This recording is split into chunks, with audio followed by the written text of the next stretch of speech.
अमृत काल में जिन संकल्पों को हम आगे बढ़ा रहे, महिलाओं, बेटियों, आधुनिक शिक्षा के नए अवसर मिल रहे हैं। अगर हमें भारत के वैभव को वापस लाना है, तो हमें शिक्षा के उस गौरव को भी वापस लाना होगा।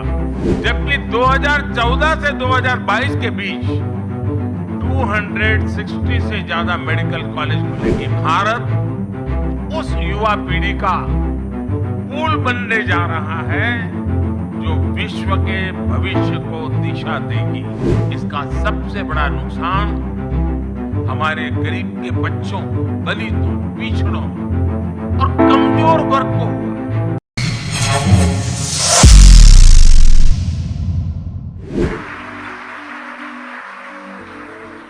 आज देश नई राष्ट्रीय शिक्षा नीति जैसे सुधारों के साथ, यहाँ बहुत सारे पुराने और वर्तमान वाइस चांसलर्स बैठे हैं, मेरे सारे साथी रहे हैं।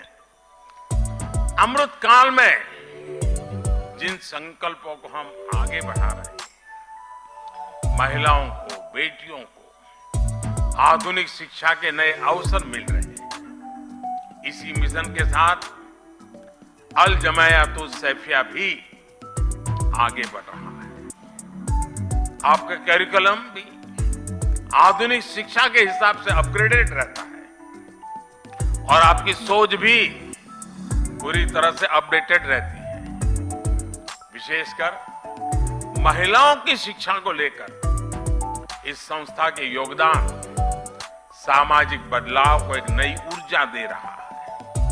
साथियों, शिक्षा के क्षेत्र में भारत कभी नालंदा और तक्षशिला जैसे विश्वविद्यालयों का केंद्र हुआ करता था। पूरी दुनिया से लोग यहां पढ़ने और सीखने आते थे। अगर हमें भारत के वैभव को वापस लाना है, तो हमें शिक्षा के उस गौरव को भी वापस लाना होगा। इसलिए आज भारतीय कलेवर में ढली आधुनिक शिक्षा व्यवस्था ये देश की प्राथमिकता है।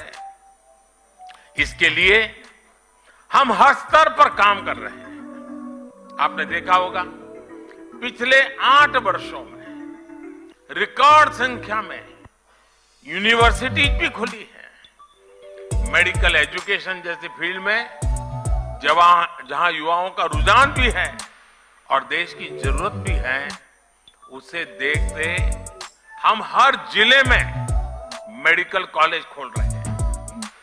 आप देखिए, 2004 से 2014 के बीच देश में 145 मेडिकल कॉलेज खुले थे, जबकि 2014 से 2022 के बीच 260 से ज्यादा मेडिकल कॉलेज खोले गए।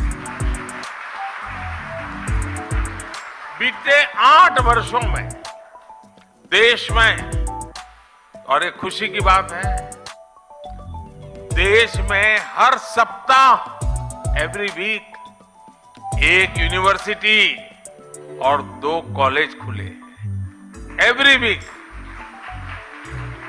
ये स्पीड और स्केल इस बात के गवाह है कि भारत उस युवा पीढ़ी का पुल बनने जा रहा है जो विश्व के भविष्य को दिशा देगी। साथियों, महात्मा गांधी कहते थे कि शिक्षा हमारे आसपास की परिस्थितियों के अनुकूल होनी चाहिए, तभी उसकी सार्थकता बनी रह सकती है। इसलिए देश ने शिक्षा व्यवस्था में एक और अहम बदलाव किया है। ये बदलाव है एजुकेशन सिस्टम में स्थानीय भाषा को महत्व देना। अब हम देख रहे थे सारा गुजराती में जिस प्रकार से कविता के माध्यम से जीवन के मूल्यों की चर्चा हमारे साथियों ने की। मातृभाषा की ताकत, मैं गुजराती भाषी होने के कारण बहुत शब्दों को से ऊपर उस भावना को पकड़ पा रहा था, मैं अनुभव कर रहा था। साथियों, गुलामी के समय अंग्रेजों ने इंग्लिश को ही शिक्षा का एक पैमाना बना दिया था। दुर्भाग्य से आजादी के बाद भी हम उस हीन भावना को ढोते रहे। इसका सबसे बड़ा नुकसान हमारे गरीब के बच्चों को, दलितों, पिछड़ों और कमजोर वर्ग को हुआ।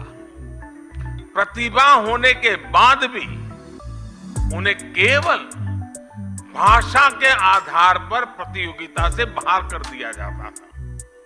लेकिन अब मेडिकल और इंजीनियरिंग जैसी पढ़ाई भी स्थानीय भाषा में की जा सकेगी। इसी तरह भारतीय जरूरतों के हिसाब से देश ने और भी कई बदलाव किए हैं। पिछले कुछ वर्षों में हमने पेटेंट इकोसिस्टम पर काम किया और पेटेंट फाइल करने को आसान बनाया है। आज आईआईटी, आईआईएससी जैसे संस्थानों में पहले से कई ज्यादा संख्या में पेटेंट फाइल हो रहे हैं।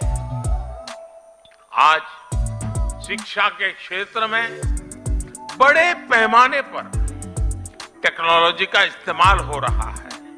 इसलिए स्कूलों में लर्निंग टूल का उपयोग होने लगा है। अब युवाओं को किताबी ज्ञान के साथ ही स्किल, टेक्नोलॉजी और इनोवेशन के लिए तैयार किया जा रहा है। इससे हमारे युवा रियल वर्ल्ड के प्रॉब्लम के लिए तैयार हो रहे हैं, उनके सॉल्यूशंस खोज रहे हैं। साथियों, किसी भी देश में उसका एजुकेशन सिस्टम और उसका इंडस्ट्रियल इकोसिस्टम दोनों ही मजबूत होना जरूरी होता है। इंस्टीट्यूट और इंडस्ट्री ये दोनों एक दूसरे के पूरक होते हैं। ये दोनों युवाओं के भविष्य की नींव रखते हैं। दाऊदी बोहरा समाज के लोग तो खासकर बिजनेस में काफी सक्रिय भी और सफल भी हैं।